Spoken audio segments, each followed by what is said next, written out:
Good morning friends, मैं राधेश्याम मौर्य अपने YouTube channel Indian education 789 में आपका हार्दिक स्वागत करता हूं। इस क्लास में हम लोग प्रश्नावली 2.5 का अध्ययन करेंगे,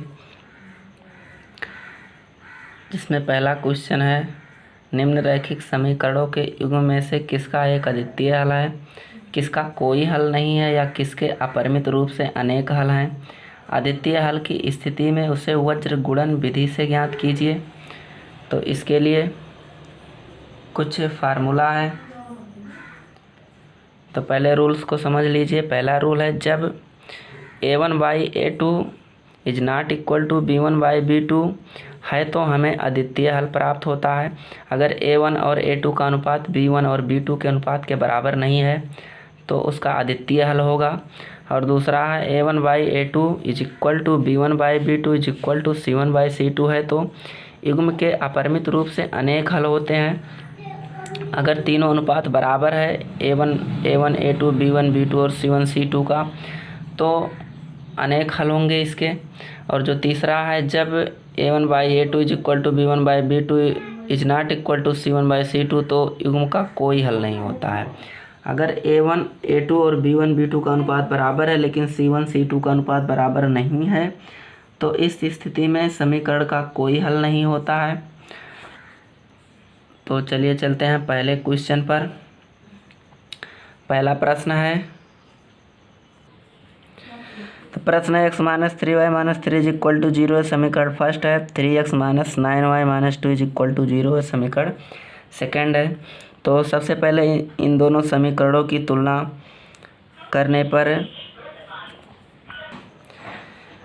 करने पर हमें ए बी सी का वैल्यू प्राप्त होगा। तो चलिए सबसे पहले तुलना कर लेते हैं। तो यहाँ a1 इज इक्वल टू 1 हो जाएगा, b1 इज इक्वल टू -3 हो जाएगा और c1 इज इक्वल टू ये भी -3 ही हो जाएगा। इसी प्रकार a2 is equal to 3 and b2 is equal to -9 and c2 is equal to -2 हो जाएगा। तो अब a1/a2 निकाल लेते हैं। a1/a2 इज इक्वल टू हो जाएगा 1/3 और उसके बाद में b1/b2 निकाल लेते हैं। तो b1 का वैल्यू है -3 -9 डिलीट हो जाएगा, 3 एकम 3 3 3 9 ये भी आ जाएगा 1/3।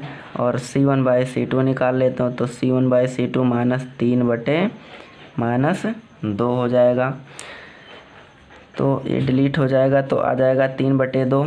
इस प्रकार हम देख पा रहे हैं कि a1/a2 is equal to b1/b2 and is not equal to c1/c2। तो इस प्रकार लिख लेंगे, चूँकि a1/a2 is equal to b1/b2 is not equal to c1/c2, तो यह तीसरे कंडीशन को फॉलो करता है, इसलिए इसका कोई हल नहीं है।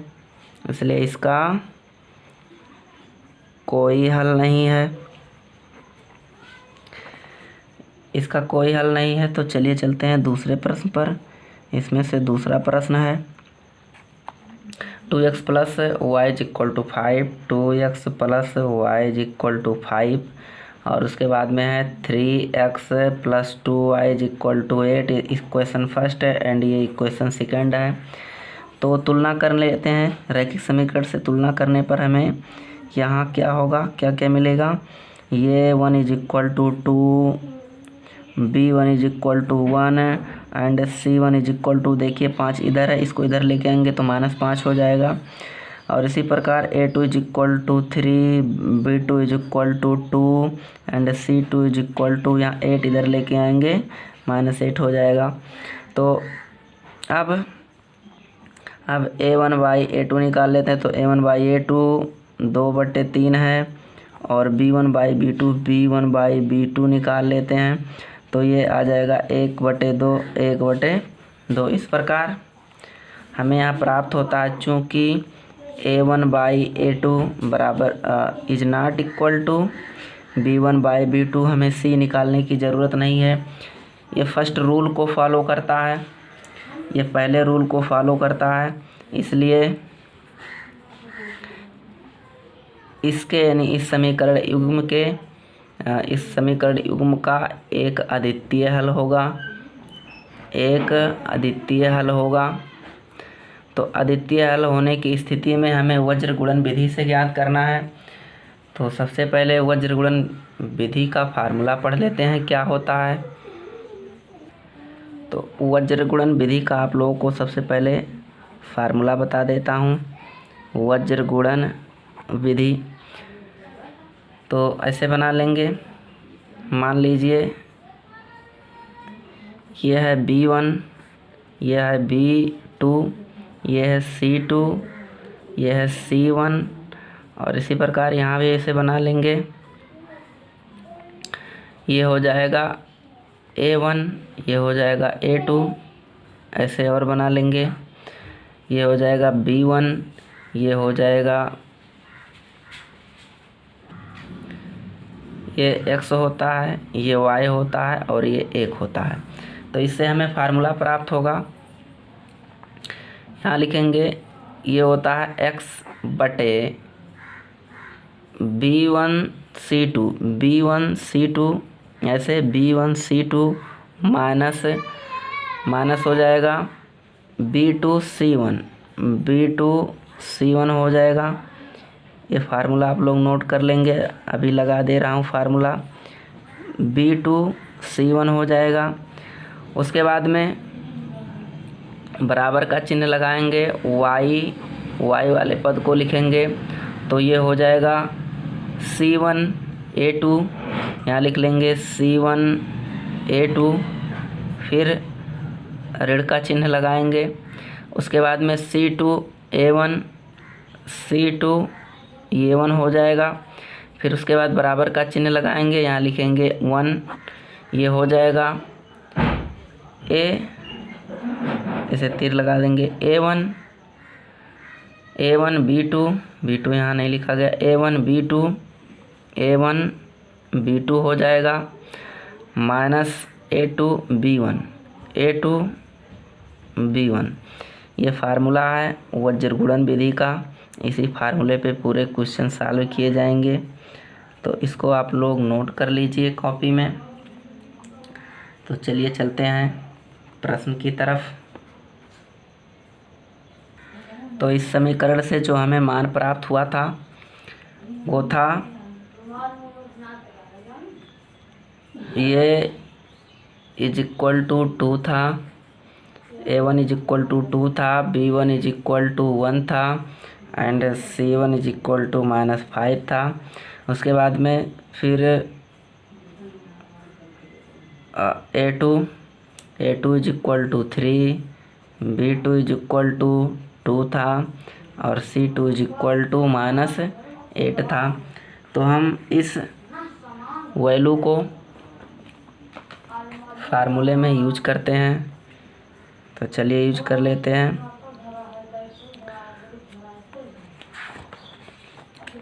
जो फार्मूला है उसके अनुसार x1 x बटे होता है B1C2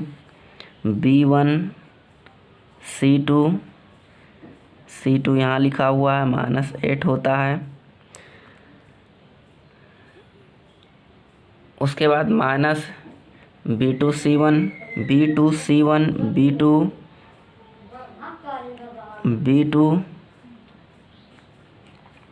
उसके बाद C1 -5 है इंटू -5 लिख लेंगे, ये हो गया x वाला।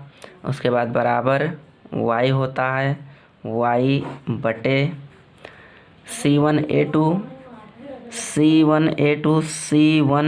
-5 है इंटू A2 3 है, ये लिख लेंगे, फिर माइनस होता है C2 -8 है गुणे A1 2 है, ये हो गया।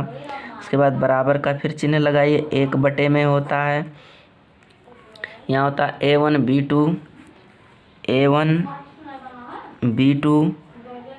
2 होता है। उसके बाद माइनस का चिन्ह लगाइए, A2 B1 का वैल्यू 1 है। अब हम लोग अलग अलग सॉल्व कर लेंगे। सबसे पहले x के साथ इसको सॉल्व कर लेंगे, x के साथ इसे सॉल्व कर लेंगे, फिर y के साथ इसको सॉल्व कर लेंगे। तो लिखेंगे इफ़, यानी यदि x बटे, ये वाला लिख लीजिए, तो हो जाएगा 8 एकम 8 और माइनस माइनस का गुणा प्लस, 5 दूना 10 हो जाएगा, बराबर 1 बटे 2 दूना 4 माइनस 3 एकम 3 हो जाएगा। तो इस प्रकार x बटे 10 में से 8 घटाएंगे 2 बराबर हो जाएगा 1 बटे 4 में से 3 घटाएंगे 1, ऐसे तिरछा गुणा कर लेंगे तो हो जाएगा x is equal to 2, x is equal to 2। और तथा एंड अब दूसरे वाले को सॉल्व कर लेंगे। तो जब दूसरा वाला सॉल्व करेंगे तो हो जाएगा y बटे 5 तियाँ 15 यानी माइनस 15 और माइनस 8 दूना 16 हो जाएगा, माइनस 16 बराबर इसको सॉल्व कर लेंगे तो 2 दूना 4 माइनस 3 हो जाएगा, इसे सॉल्व करेंगे। फिर उसके बाद y बटे माइनस 15 और प्लस 16 हो जाएगा तो बराबर हो जाएगा 1 बटे 1 हो जाएगा। 16 में से 15 घटा देंगे तो चलिए यहाँ सॉल्व कर लेते हैं। y बटे 16 में से 15 घटाएंगे, आ जाएगा 1 बराबर 1 बटे 1, तिरछा गुणा कर लेंगे तो हो जाएगा y इज इक्वल टू 1। इस प्रकार हमें x का मान 2 और y का मान 1 प्राप्त हुआ। ये वज्रगुणन विधि था दोस्तों, बहुत ही आसान विधि है। मैं उम्मीद करता हूँ कि आपको समझ में बहुत अच्छे तरीके से आया होगा। तो चलिए चलते हैं अब अगले क्वेश्चन पर, जो तीसरा क्वेश्चन है हमें चेक करना है। चलिए चेक कर लेते हैं तीसरा क्वेश्चन। थर्ड प्रश्न है 3x minus 5y is equal to 20 और उसके बाद में 6x minus 10y is equal to 40। ये समीकरण 1 है, ये समीकरण 2 है। तो जब हम तुलना करेंगे तो हमें यहाँ तुलना कर लीजिए। तो तुलना करने पर a1 is equal to 3, b1 is equal to minus 5 and c1 is equal to minus 20। ये 20 प्लस में था, लेकिन जब हम बराबर के इधर लेके आएंगे यानी दूसरे पक्ष में लेके आएंगे तो ये माइनस हो जाएगा। तो चलिए a2 इज इक्वल टू यहाँ 6 है और b2 is equal to minus 10 है और c2 इज इक्वल टू यहाँ 40 लिखा हुआ है, इधर लेके आएंगे तो माइनस 40 हो जाएगा। आप तुलना कर लेते हैं, तो तुलना कर लीजिए। अब a1 बाई a2 हो जाएगा 3/6, 3 एकम 3, 3 दूना 6, 1/2 हो जाएगा। और b1 बाई b2 निकाल लेते हैं तो b1 बाई b2 हो जाएगा माइनस 5 बटे माइनस 10, 5 एकम 5, 5 दूना 10। तो इस प्रकार हमें 1/2 प्राप्त होता है b1 b2। अब c1 बाई c2 निकाल लेते हैं तो c1 बाई c2 हो जाएगा माइनस 20 बटे माइनस 40, तो 20 एकम 20, 20 दूना 40। तो ये भी 1/2 प्राप्त होता है। तो इस प्रकार हम देख पा रहे होंगे कि a1 by a2, b1 by b2 और c1 बाई c2 तीनों का अनुपात बराबर है। तो लिखेंगे चूँकि a1 by a2 is equal to b1 by b2 is equal to c1 by c2, इसलिए इस समीकरण युग्म के अनेक हल हैं, अपरिमित रूप से अनेक हल हैं। इस समीकरण युग्म के अपरिमित रूप से अनेक हल हैं, इसका एक अद्वितीय हल नहीं है, इसलिए हम लोग वज्रगुणन विधि से हल नहीं करेंगे। चलिए चलते हैं चौथे क्वेश्चन पर। चौथा प्रश्न है x minus 3y minus 7, x minus 3y minus 7 बराबर 0 और उसके बाद है 3x माइनस 3y -15 बराबर 0। ये समीकरण 1 है, ये समीकरण 2 है। तो तुलना करने पर यहाँ हमें मिलेगा a1 is equal to 1, b1 is equal to -3 and c1 is equal to -7, a2 is equal to 3, b2 is equal to -3 and c2 is equal to -15। अब हम निकालेंगे अनुपात a1/a2, तो हो जाएगा 1/3 हो जाएगा। एंड b1/b2 निकालेंगे, b1/b2 इज इक्वल टू हो जाएगा -3 यानी 3 डिलीट हो जाएगा, तो आ जाएगा 1/1। इस प्रकार हम देख रहे हैं कि a/a2 1/3 है और b/b2 1/1 यानी 1 है, तो इसलिए अनुपात बराबर नहीं है। तो लिखेंगे चूँकि a1/a2 is equal to not equal to b1/b2, इसलिए इस समीकरण युग्म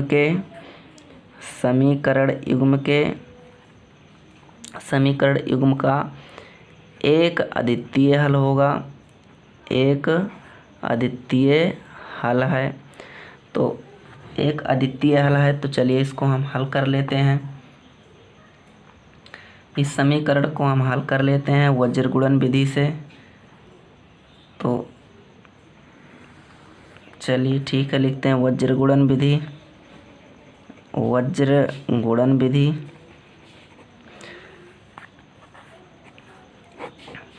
तो जो फार्मूला होता है, सबसे पहले फार्मूला लिख लेंगे। फार्मूला होता है x/b1c2 माइनस b2c1 बराबर y/c1 a2 minus c2 a1 बराबर हो जाएगा 1/a1 b2 minus a2 b1, ये हो जाएगा। चलिए चलते हैं, सॉल्व कर लेते हैं। यहाँ से हमें वैल्यू प्राप्त है, सबका a1 b1 c1 सबका वैल्यू मिल जाएगा। चलिए लिखिए x/b1 c2, b1 -3 है, c2 -15 है, तो लिख लेंगे -15, चिन्ह लगाइए ऋण का। b2 c1, b2 ये भी -3 है, c1 -7 है, ये हो गया।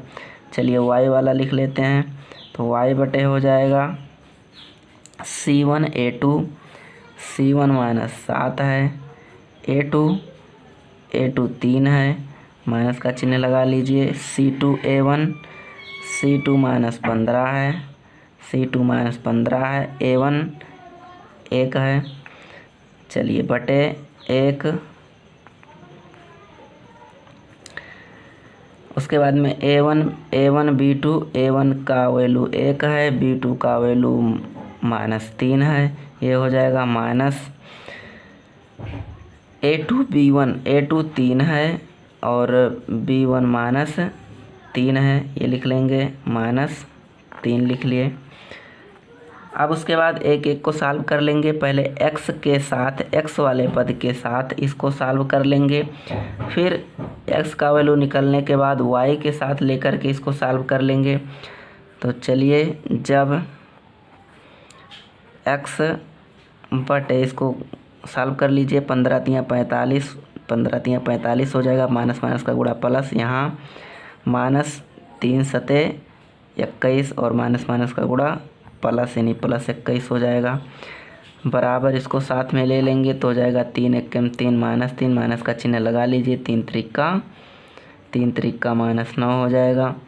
तो इस प्रकार x/45 में से 21 घटा लेंगे, 5 में से 1 घटाएंगे 4 और 4 में से 2 घटाएंगे 2, बराबर हो जाएगा 1/-3 और माइनस माइनस का गुणा +9 हो जाएगा। तो हो जाएगा x/24 बराबर 1/9 में से 3 घटाएंगे 6, 6 × 1 = 6, 6 × 4 = 24 हो जाएगा। उसके बाद में तिरछा गुणा कर लेंगे, तो x का 1 में गुणा करेंगे x और 4 का 1 में कर लेंगे 4, हो जाएगा x/4। 4 हो जाएगा। तथा अब दूसरे वाले y वाले को ले लीजिए, y वाले पद को हल कर लेंगे तो तथा y बटे, यहाँ से देखिए 3 सते 21 माइनस 21 माइनस चिन्ह लगाइए, उसके बाद 15 एकम 15 माइनस 15 हो जाएगा, बराबर इधर वाले को 1 बटे माइनस 3 माइनस 3 त्रिका 9 हो जाएगा। अब सॉल्व कर लेते हैं, y बटे हो जाएगा -2 और माइनस माइनस का गुणा प्लस 15 बराबर हो जाएगा 1 बटे -3 प्लस 9। यहाँ सॉल्व कर लेते हैं, यहाँ सॉल्व कर लीजिए तो हो जाएगा y बटे 15 में से 2 घटा देंगे 13 आ जाएगा, बराबर 1 बटे, यहाँ 9 में से 3 घटाएंगे तो 6 आ जाएगा। तो y बराबर हो जाएगा 13 का 1 में गुणा कर लेंगे, हो जाएगा 13 एकम 13 बटे 6। इस प्रकार y का वैल्यू हमें प्राप्त होगा 13 बटे 6 और x बराबर आया है 4। ये क्वेश्चन समाप्त हुआ। अब चलते हैं, पहला क्वेश्चन पूरा समाप्त हो गया है, 4 प्रश्न थे इसमें, चारों समाप्त हो गए हैं। अब चलते हैं दूसरे प्रश्न पर, देखते हैं दूसरा प्रश्न क्या है।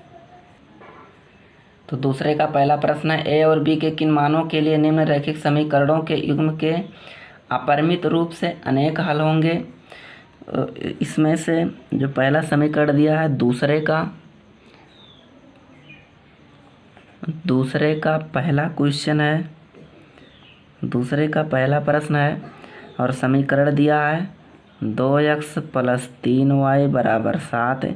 ये समीकरण 1 है और a - b x + a + by बराबर 3a + b - 2, ये समीकरण 2 है। तो सबसे पहले तुलना करेंगे, तो तुलना करने पर हमें प्राप्त होगा, यहाँ तुलना करने पर a1 = 2, b1 = 3 एंड c1 = इसको पक्षांतर करेंगे तो -7 हो जाएगा।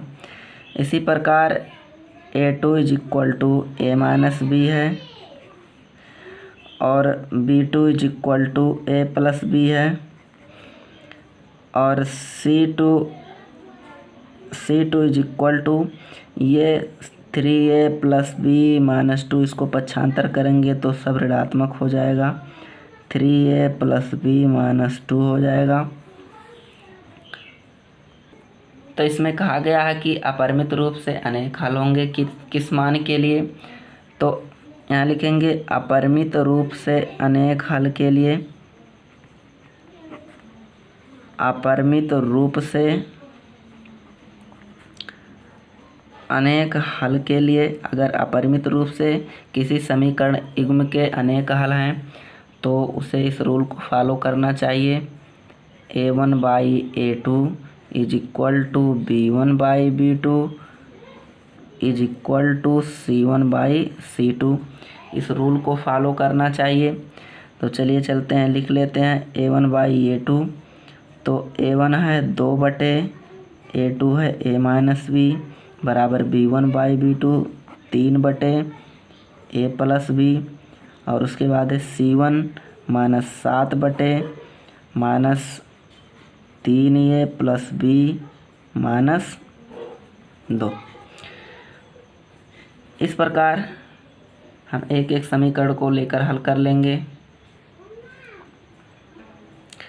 सबसे पहले इन दोनों को हल कर लेंगे। तो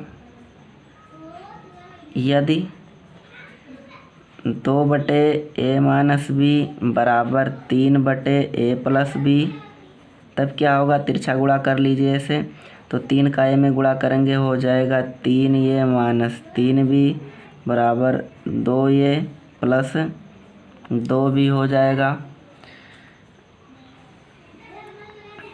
अब हमें पक्षांतर करना है तो हो जाएगा 3a minus 2a minus 3b minus 2b बराबर 0 हो जाएगा।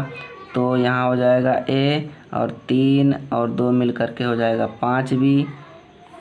a यानी 3a में से 2a घटा देंगे, आ जाएगा माइनस 3b और माइनस 2b जुड़ करके 5b हो जाएंगे बराबर 0। इसको समीकरण 1 मान लेंगे। फिर से यह समीकरण 1 वहाँ बना हुआ है, इसको 3 मान लीजिए। अब इन दोनों को हल कर लेंगे तो लिखेंगे तथा, लाइन खींच लीजिए यहाँ,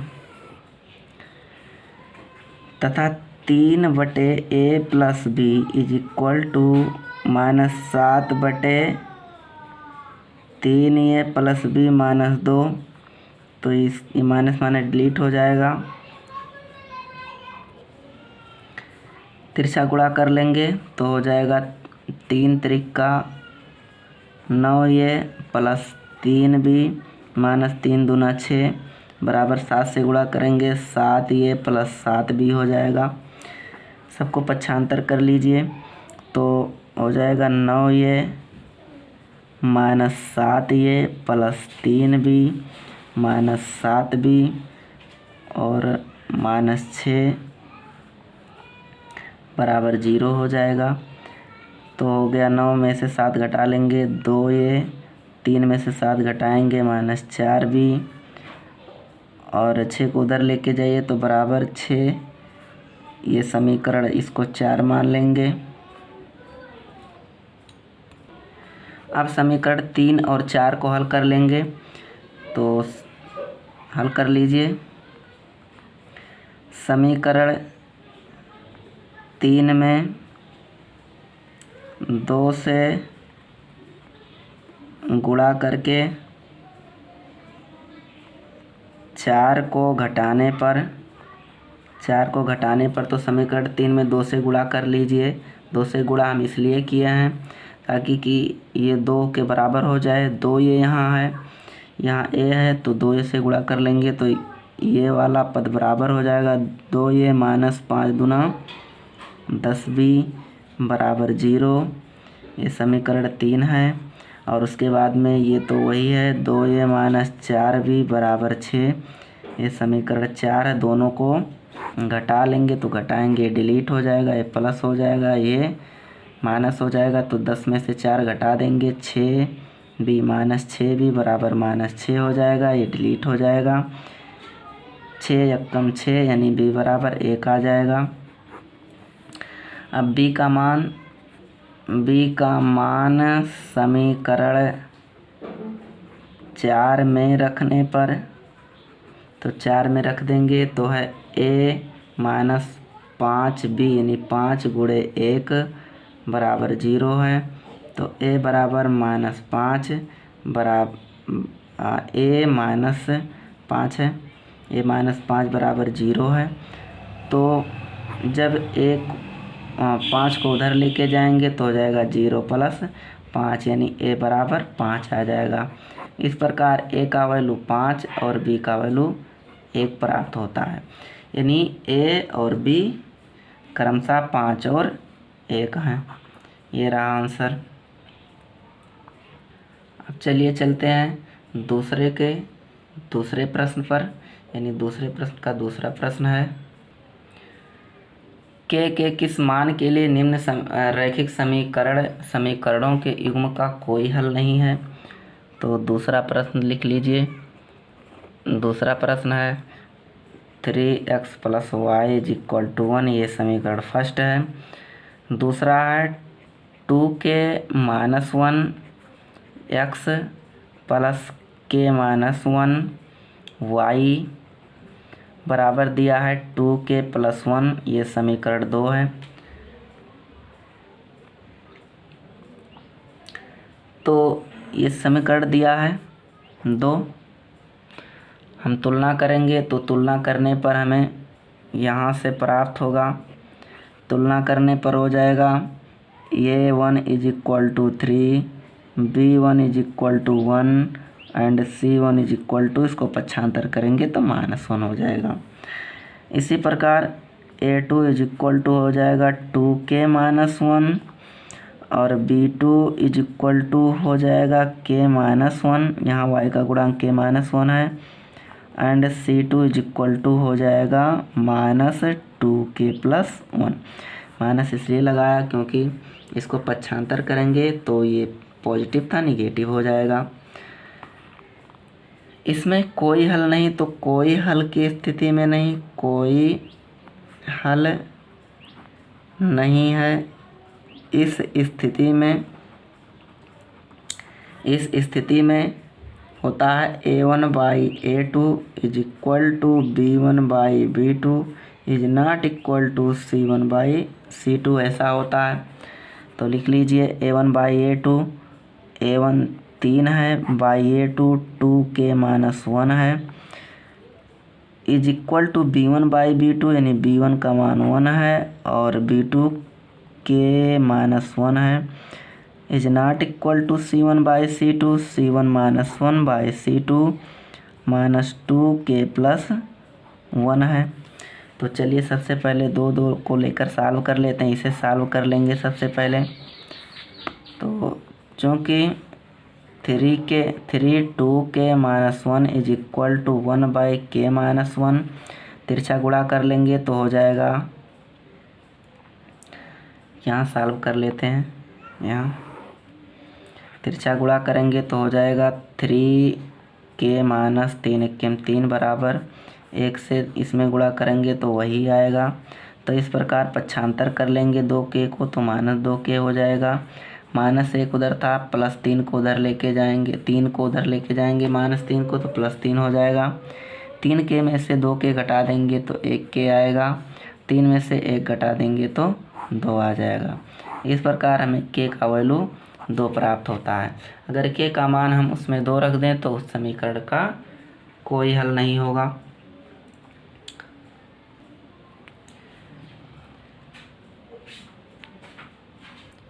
इस चैप्टर के जो शेष क्वेश्चन है अगले क्लास में सॉल्व करवा दिया जाएगा। जिन लोगों का पिछला चैप्टर छूट गया है वो लोग इससे पहले का क्लास देखें, और जो लोग हमारे चैनल से नए जुड़े हैं प्लीज़ चैनल को सब्सक्राइब कर लीजिए, और नए वीडियो का नोटिफिकेशन पाने के लिए बेल आइकन भी प्रेस कर लीजिए। वीडियो को शेयर कीजिए, कमेंट कीजिए एवं लाइक कीजिए। अगले क्लास में कल